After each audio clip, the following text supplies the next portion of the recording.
Hello दोस्तों, स्वागत है आप सभी का हमारे official YouTube channel maths by Gaurav में। आज हम डिस्कस करेंगे रेशियो पार्ट 7। रेशियो की सीरीज को कंटिन्यू करेंगे।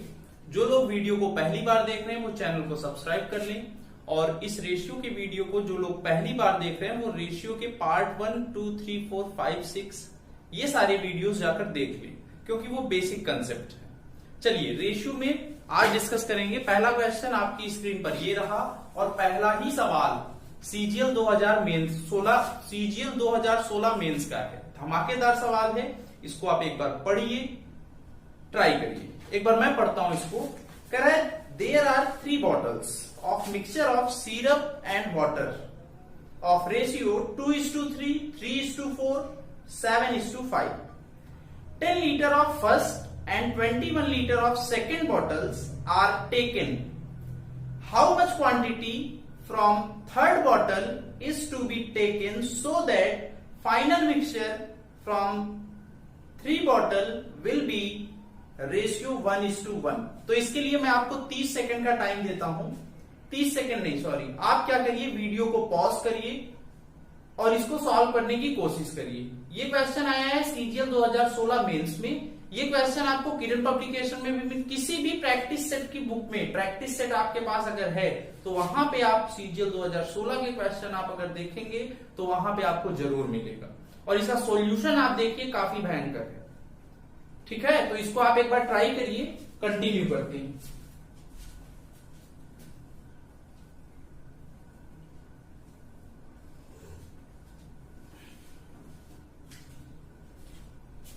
चलिए देखिए कैसे होगा। यहां पे हमें दिया क्या है, क्वेश्चन में कह रहा है, क्वेश्चन में ये कह रहा है कि हमारे पास क्या है, 3 बॉटल है। तो भाई देख लो, कह रहा है सिरप और वाटर, सिरप और वाटर का हमें रेशियो दिया है। फर्स्ट में दिया है 2:3, सेकेंड में दिया है, फर्स्ट में 2:3, सेकेंड में दिया है 3:4, और थर्ड वाले में दिया है, 7:5। नेक्स्ट में कह रहा है 10 litre of first and 21 litre of second bottles are taken. मतलब पहले वाले से 10 लीटर निकला और दूसरे वाले से कितना निकला, 21 लीटर निकला। How much quantity from third bottle is to be taken so that 1:1। अब कितना निकाल लिया जाए कि इनका रेशियो 1:1 हो जाए। तो देख लो कैसे होगा। पहले अगर आप बेसिक से करेंगे, बुक में जैसा कि दिया है, तो कैसे होगा। देखो क्या है, 1:1 रेशियो बनाना है। जो भी आए उसमें 1:1 बनाना है। तो करेंगे कैसे, पहले सिरप में से निकाल लो 10, वाटर में से 10 निकाल लो। तो यहां पे क्या है, देखो 10 लीटर निकला है, तो हम करेंगे क्या, 10 इंटू कितना सिरप है, 2 इंटू 5 ना, 2 सिरप है, टोटल कितना 5। सेकेंड वाले में से कितना निकला है, 21।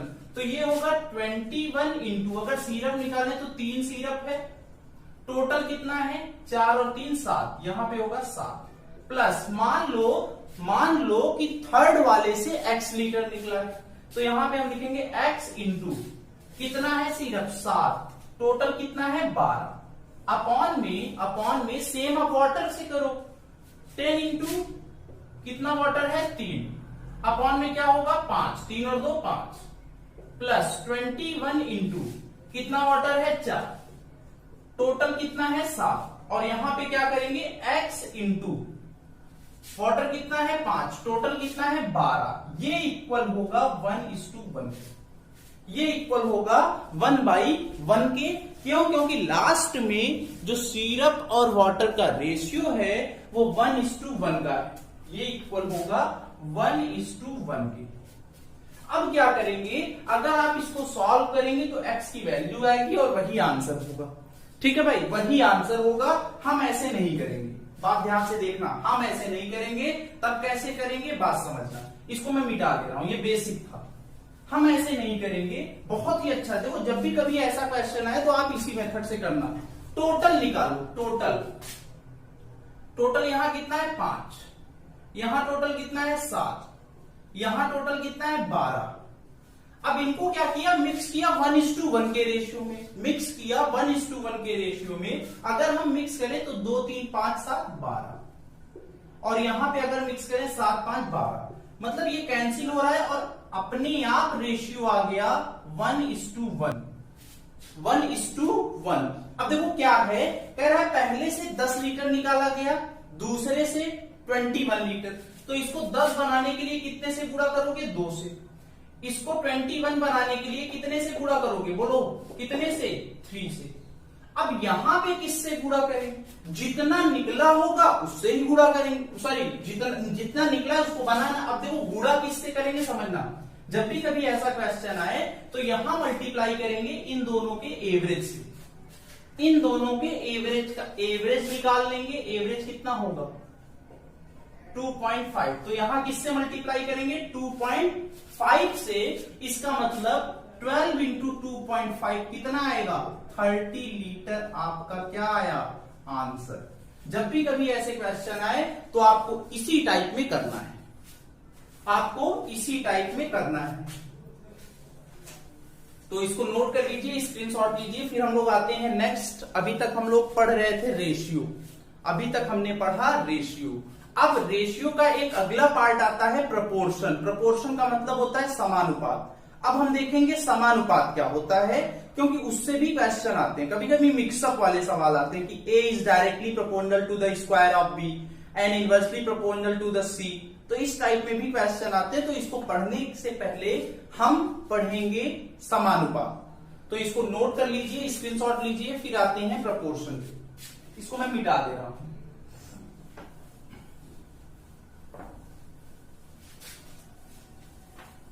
हेडिंग डाल लीजिए प्रपोर्शन, प्रपोर्शन। हिंदी में इसे हम कहते हैं समानुपात। क्या कहते हैं, समानुपात। तो देखिए करेंगे कैसे। यहां पे समानुपात होता क्या है, जैसे हिंदी का नाम ही है, ये 2 वर्ड से मिलकर बना होता है, सम प्लस अनुपात, सम प्लस अनुपात। इंग्लिश में अगर कहें तो when two ratio are equal then they are proportional, they are proportional. It means A upon B equal C upon D. Then we can say that A is to B proportional to B is C is to D. इस type में हम लिख सकते हैं।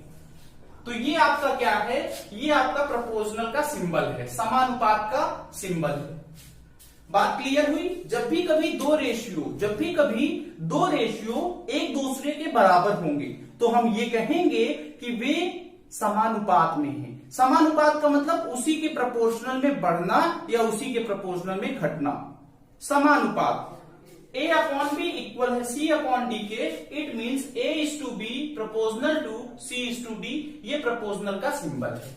अब proportional कई type के होते हैं, first proportional, second proportional, first, mean, third, fourth. तो ये चारों प्रोपोर्शनल के बारे में हम देखेंगे। मैं आपको तरीका बताऊंगा कि कैसे इजिली निकालते हैं। याद नहीं करना है, तरीका, फार्मूला भी बताऊंगा, अपना तरीका भी बताऊंगा। तो इसको मैं मिटा दे रहा हूं। अब देखिए प्रोपोर्शनल में आप हेडिंग डालेंगे मीन प्रोपोर्शनल, मिटा दे रहा हूं, मीन प्रोपोर्शनल। अब मीन प्रोपोर्शनल होता क्या है, मीन प्रोपोर्शन की अगर हिंदी देखा जाए तो हम इसे कहते हैं मध्यानुपाती। मध्यानुपाती का मतलब मिडिल में। अब एक एग्जांपल से मैं आपको क्लियर करूंगा। जैसे क्वेश्चन आपसे पूछे कि 10 और 20 का मीन प्रोपोर्शन बताओ, मीन प्रोपोर्शन या फिर मध्यानुपाती बताओ, मध्यानुपाती बताओ। ये अगर पूछ ले तो हम कैसे करेंगे।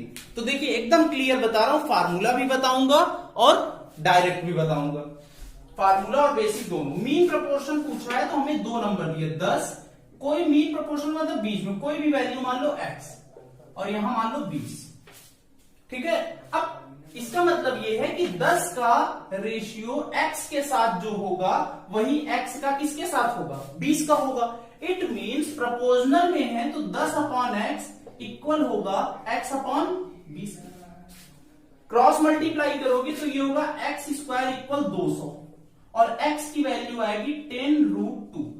यही आपका क्या होगा, मीन प्रपोर्शन। अगर कोई आपसे पूछे फाइंड द, अब देखो फार्मूला कैसे होगा, मान लो आपसे अगर कोई पूछे mean proportion of A and B, mean proportion of A and B, ए और बी का आपसे कोई मीन प्रपोर्शन पूछे तो आप क्या करोगे, A X B, A upon X equal x/b, x² की वैल्यू आ जाएगी ए बी और x आएगा √ab। तो ये आपका फार्मूला बन जाएगा, x इक्वल आता है ab, √ab।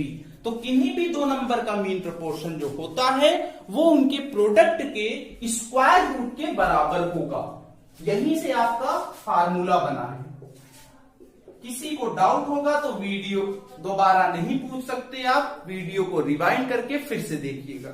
इसका स्क्रीनशॉट ले लीजिए। फिर हम नेक्स्ट आते हैं मीन प्रपोर्शन के बाद फर्स्ट प्रपोर्शन। इसको मिटा दे रहा हूं।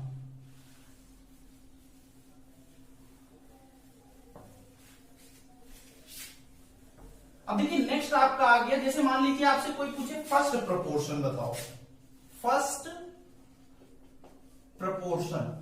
फर्स्ट प्रपोर्शन का मतलब है प्रथम अनुपाती, हिंदी में भी मैं लिख दे रहा हूं प्रथम अनुपाती। जैसे मान लीजिए आपसे कोई पूछे सेम उसी टाइप में एग्जांपल लेते हैं, 10 और 20 का प्रथम अनुपाती मतलब फर्स्ट प्रपोर्शन। कोई आपसे अगर पूछे तब क्या होगा, इस टाइप में हम क्या करेंगे, हम वही करेंगे। अगर फर्स्ट पूछा है तो x को पहले मानेंगे फिर 10 फिर 20। क्लियर है, x को पहले मानेंगे फिर 10 फिर 20। अब x का जो रेशियो 10 के साथ होगा x/10, वही रेशियो 10 का 20 के साथ होगा 10/20। ये कैंसिल, x की वैल्यू आ गई कितनी, 5। x की वैल्यू कितना आया, 5 आया। तो इस टाइप में हम फर्स्ट प्रपोर्शन निकालते हैं। फर्स्ट प्रपोर्शन हो गया। अब नेक्स्ट आते हैं थर्ड प्रपोर्शन, जो कि इंपॉर्टेंट है। थर्ड प्रपोर्शन का मतलब होता है तृतीयानुपाती। थर्ड प्रपोर्शन इंपॉर्टेंट है। थर्ड प्रपोर्शन तृतीयानुपाती, ठीक है ना। तो थर्ड प्रपोर्शन कैसे होगा, सेम देखो, जैसे मान लो आपसे कोई पूछे find the third proportion of, यहां पे भी दो वैल्यू आपको दी रहेगी, ए एंड बी, ए और बी का थर्ड प्रपोर्शन। तो देखो मैं फार्मूला बता रहा हूं कैसे होगा।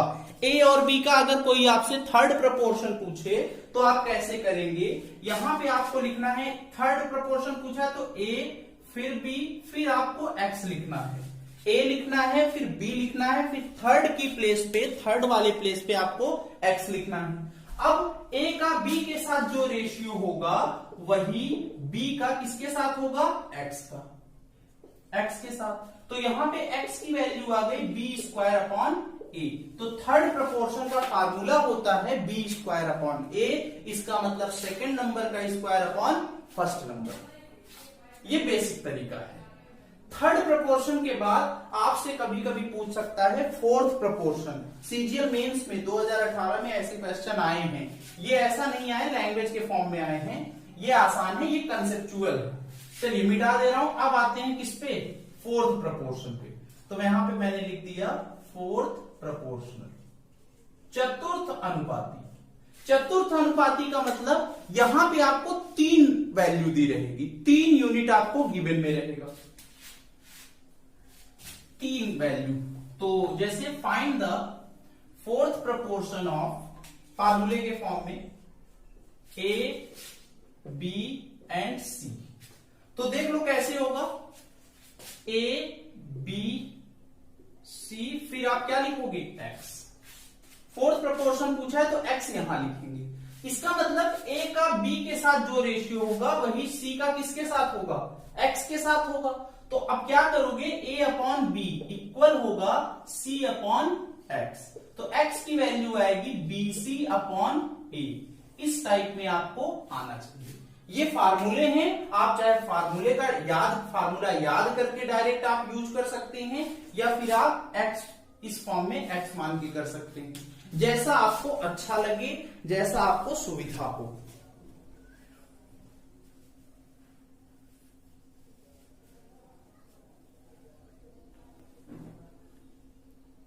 चलिए अब हम आते हैं अपने क्वेश्चंस पे। देखिए क्वेश्चन कैसे आया है एग्जाम में, इसको मैं मिटा दे रहा हूं। अब आते हैं प्रपोजनल वाले सवाल पे। डायरेक्ट प्रपोजनल वाले क्वेश्चन पे आएंगे, बहुत ही अच्छे क्वेश्चन है। जैसे पहला क्वेश्चन, एक क्वेश्चन मैं लिख दे रहा हूं, एक क्वेश्चन मैं लिख के आप बता रहा हूं, फिर अगला क्वेश्चन स्क्रीन पर आएगा। जैसे अगर कोई आपसे पूछे what is the fourth proportion of x square minus y square, x plus y and x minus y. ये आपसे कोई क्वेश्चन मान लीजिए एग्जाम में ऐसे आ गया, तो आप कैसे करेंगे। मैं डायरेक्ट करूंगा, मैं मुझे फार्मूला याद होगा तो मैं फार्मूला अप्लाई करूंगा। डायरेक्ट करना होगा तो कैसे करेंगे, ऐसे फर्स्ट नंबर लिख लिया मैंने, फिर मैंने सेकंड नंबर लिख लिया, फिर मैंने थर्ड लिख लिया, फिर यहां पे कोई वैल्यू मान लिया a, और मुझे इसी a की वैल्यू फाइंड करनी है। तो भाई इसका जो रेशियो होगा, इसका रेशियो इन दोनों का रेशियो इन दोनों के रेशियो के इक्वल होगा। बोलो हाँ या ना, होगा कि नहीं। तो अब देखिए ये क्या होगा, इसका फार्मूला हो जाएगा। फार्मूला होगा x प्लस वाई, एक ब्रैकेट में, दूसरे ब्रैकेट में x माइनस वाई, अपॉन में x plus y equal x minus y upon में ये खच खच खच खच सब कैंसिल, आंसर आपका आएगा 1। आंसर क्या आएगा आपका 1। इस टाइप में आपको करना है भाई। ये फोर्थ प्रोपोर्शन आपसे पूछा था। चलिए इसको नोट कर लीजिए, स्क्रीनशॉट ले लीजिए, फिर हम लोग आते हैं अपने अगले क्वेश्चन पे। अगला क्वेश्चन आपके स्क्रीन पर आ चुका है, इसको आप पढ़िए और ट्राई करिए। वीडियो को पॉज करिए और सॉल्व करने की कोशिश करिए। अगला क्वेश्चन मैं पढ़ता हूं। अगले क्वेश्चन में कह रहा है the mean proportional between 45 and a certain number is 3 times the mean proportion between 5 into 22। अब देखो कोई नंबर है, मुझे पता नहीं है, क्वेश्चन में कह रहा है कि मीन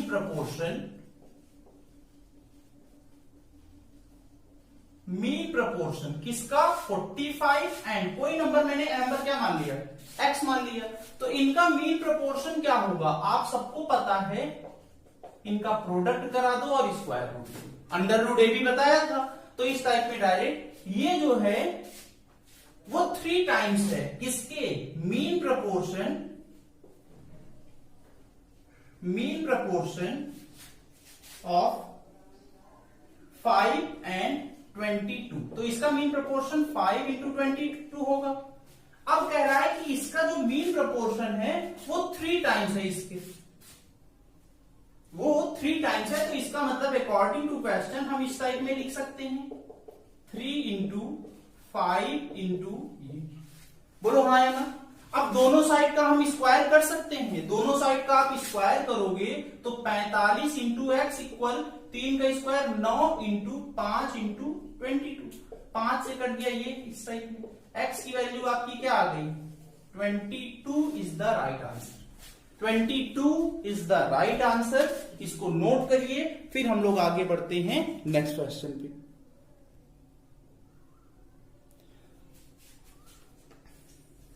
अब देखिए अगला क्वेश्चन आपकी स्क्रीन पर आ गया फिर से। अगला क्वेश्चन काफी अच्छा है, अगला क्वेश्चन बहुत ही अच्छा है, ये एग्जाम में आया हुआ है। मिटा दे रहा हूं इसको। अगला क्वेश्चन एक बार आप पढ़िए और ट्राई करिए। अगले क्वेश्चन में कह रहा है x is inversely proportional to square of y. When x equal 4, then y equal 3. Find the value of x if y equal 6. Hindi में भी पढ़ सकते हैं, x y के वर्ग के व्युत्क्रमानुपाती है। यदि x बराबर 4 तो y बराबर 3। x का क्या मान होगा यदि y का मान क्या हो, y का मान 6 हो। तो इसको एक बार ट्राई करिए आप लोग।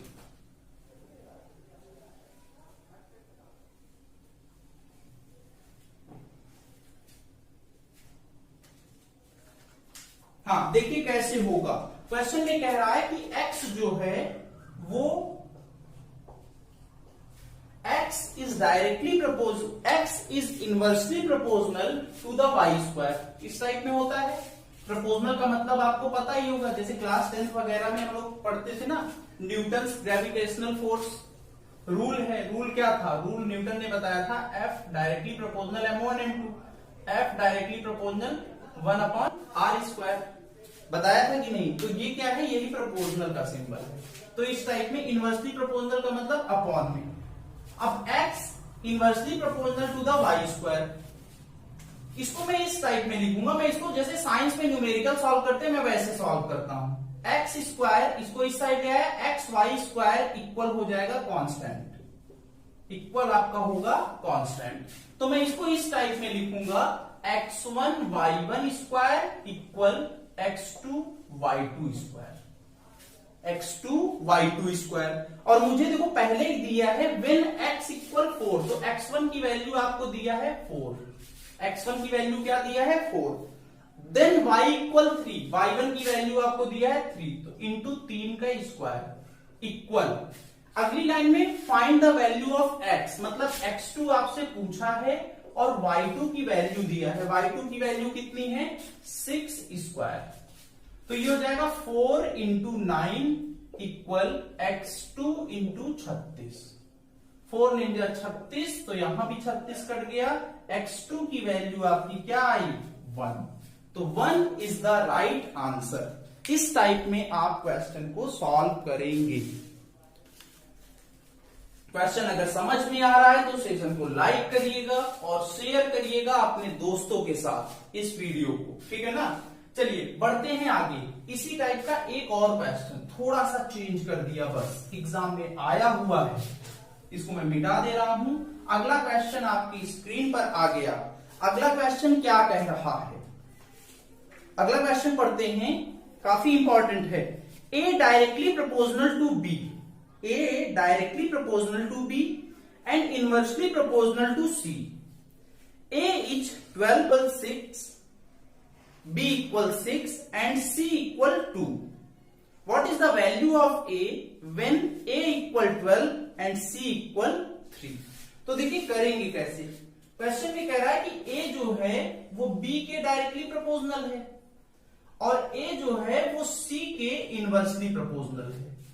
ए बी के डायरेक्टली प्रोपोर्शनल है, समानुपाती है, और सी के व्युत्क्रमानुपाती है। इन दोनों को मैं ज्वाइन करा दूंगा।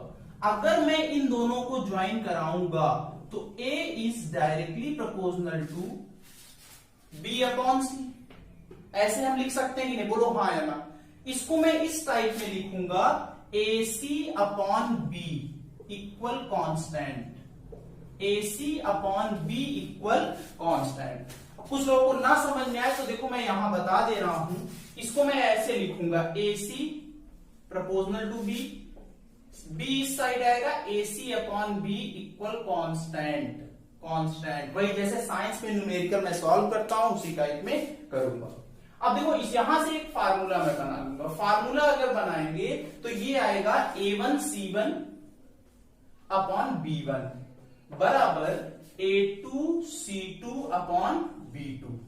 ये सारी वैल्यू आपको क्वेश्चन में गिवन है और A2 अकेले नहीं दिया है। तो देख लो क्या होगा। A1 की वैल्यू हमें पता है, A1 की वैल्यू दिया है 12, C1 की वैल्यू दिया है, C1 की वैल्यू है 2, B1 की वैल्यू दिया है 6, A2 पूछा है, find the value of A, A2 पूछा है, B2 की वैल्यू पता है 12, C2 की वैल्यू पता है 3। अब क्या करेंगे, ये देखो ये कैंसिल हो जाएगा, 6 से कट गया 2 बार, 3 से कटेगा कितनी बार, 4 से। A2 की वैल्यू आएगी 4 का डबल 8, 8 का double 16, 16 is the right answer. 16 आपका क्या होगा, आंसर। देखो अगर एग्जाम में मुझे सॉल्व करना होता तो मैं यहां से डायरेक्ट यहां आता, ये चीजें ना लिखता। जो साइंस स्ट्रीम के बच्चे हैं, 12th में जो साइंस लिए थे या जो न्यूमेरिकल किए होंगे उनको पता होगा इस टाइप में हम लोग करते हैं, न्यूमेरिकल भी इसी टाइप में करते हैं। तो इसको नोट करिए, फिर आगे हम बढ़ेंगे अपने नेक्स्ट क्वेश्चन की ओर। अगला क्वेश्चन देखिए, काफी अच्छा है। अगला क्वेश्चन मैंने क्लास में कई बार डिस्कस भी किया है, ये क्वेश्चन बहुत ही अच्छा है। अगला क्वेश्चन जैसे कह रहा है सवाल में, क्या कह रहा है भाई, बहुत अच्छा क्वेश्चन है, आपको स्क्रीन पर भी दिख गया है। A heart is broken in number of feelings in ratio 1:2:3:4. The cost of hurt is directly proportional to the square of feelings. There is loss of 700 rupees on broken hurt. Find the initial cost of the hurt. Hindi में एक बार मैं पढ़ता हूं, बहुत ही अच्छा question है, हिंदी में एक बार पढ़ रहा हूं। एक दिल के टूटने पर उनके भावनाओं का अनुपात 1:2:3 आता है, हो जाता है।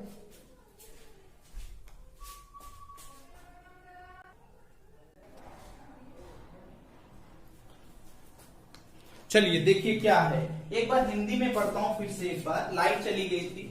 कह रहा है कि एक दिल के टूटने पर उनके भावनाओं का अनुपात 1:2:3 है। द कॉस्ट ऑफ हर्ट, दिल की कीमत उनके भावनाओं के वर्ग के समानुपाती है, और दिल के टूटने पर 700 रुपए का नुकसान होता है। तो प्रारंभ में दिल की कीमत बताएं। तो एक बार इसको ट्राई करिए, एक बार आप इसको ट्राई करिए। देखिए ये क्वेश्चन जो है वो मैं अपने ऑफलाइन बैचेस में कराता था, क्वेश्चन क्लासेस में कराया भी हूं, तो उन बच्चों को के क्लास नोट्स में भी होगा ये क्वेश्चन। कैसे करेंगे देखो भाई, कह रहा है कि फीलिंग का रेशियो है, रेशियो कितना है 1:2:3:4। ठीक है भाई। अब कह रहा है सवाल में, देखो कैसे करेंगे, अगर दिल ना टूटा होता, अगर दिल ना टूटता, अगर दिल ना टूटता, अगर दिल ना टूटता तो इसकी फीलिंग कितनी होती, फीलिंग कितनी होती, फीलिंग होती 1 और 2 और 3 और 1 4, इनको जोड़ दो। अगर दिल ना टूटा होता तो फीलिंग होती 4 3 7 2 9 और 1 10, और 10 यूनिट, 10 यूनिट। और क्वेश्चन में कह रहा है कि जो दिल की कीमत है, प्राइस है, वो फीलिंग के स्क्वायर के प्रोपोर्शनल है। एम आई राइट? क्वेश्चन में कह रहा है कि जो कास्ट ऑफ हर्ट है, दिल की कीमत है, वो फीलिंग के स्क्वायर के प्रोपोर्शनल है। अगर दिल ना टूटता तो फीलिंग कितनी होती 10 यूनिट, और अगर फीलिंग 10 यूनिट होती तो प्राइस कितना होता, इनिशियल प्राइस, इनिशियल प्राइस कितना होता भाई, बोलो हाँ या ना। 10 का स्क्वायर कितना होता, 100 यूनिट होता, 100 यूनिट होता। लेकिन after broken the heart, after broken the heart, दिल के टूटने पर इनका प्राइस कितना हो गया। अब तो ये टूट गए तो ये हो गया 1 square plus 2 square plus 3 square plus 4 square. तो 4 का स्क्वायर 16, 4 20, 20 10 30, यहां पे आ गया 30 यूनिट। दिल जब टूट गया तो इनका जो प्राइस है वो इस टाइप में आ गया, ये लिखा है ब्रोकन। अब आ गया प्राइस कितना 30 यूनिट। तो देखो पहले इनिशियल प्राइस था 100 यूनिट, अब हो गया 30 यूनिट। तो बताओ नुकसान कितने का हुआ, नुकसान हुआ 70 यूनिट का। तो 70 यूनिट की वैल्यू हमें पता है। 70 यूनिट की वैल्यू पता है क्वेश्चन में 700 का नुकसान होता है। 1 यूनिट की वैल्यू मुझे पता है 10 रुपया। 1 यूनिट की वैल्यू अगर 10 रुपया है तो पूछ रहा है initial cost of the heard, तो 100 यूनिट की वैल्यू देख लो, 100 यूनिट की वैल्यू होगी 10,000 रुपया। 10,000 रुपया, 10,000 is the right answer. 10,000 is the right answer. आप इसको नोट करिए, स्क्रीनशॉट लीजिए। तो आज की क्लास हम यहीं तक रखते हैं। देखिए एक बात मैं आपसे कहना चाहता हूं कि अगर मैं आपके लिए थोड़ी मेहनत कर रहा हूं, इतनी मेहनत वीडियो शूट कर रहा हूं, तो आपका भी ये फर्ज बनता है कि आप वीडियो को शेयर करिए, बच्चों को बताइए। मुझे बच्चों को बताइए कि आपको फ्री में कंटेंट मिल रहा है। मैं सारे टॉपिक्स कराऊंगा। इवन मंडे से आपको बैंक की 2 क्लासेस मिलेंगी। बैंक के लिए नंबर सीरीज पर डे में कराऊंगा और अर्थमेटिक का टॉप 500 क्वांट के क्वेश्चन डिस्कस करूंगा, ठीक है ना। और मैं ये कहना चाहता हूं कि मैथ एक एहसास है, मैथ एक फीलिंग है। मैंने पढ़ा था, हाँ, एक बच्चे के नोट्स में मैंने पढ़ा था, उसमें लिखा था मैथ्स एक एहसास है, और रियलिटी में मैथ एक फीलिंग है। मैथ जो है वो मन की गति से चलता है। अगर मैं आपको पढ़ा नहीं रहा हूं, आप अब ग्रेजुएट हो चुके हैं, 12th के बाद बच्चों को पढ़ाया नहीं जाता, सिखाया जाता है।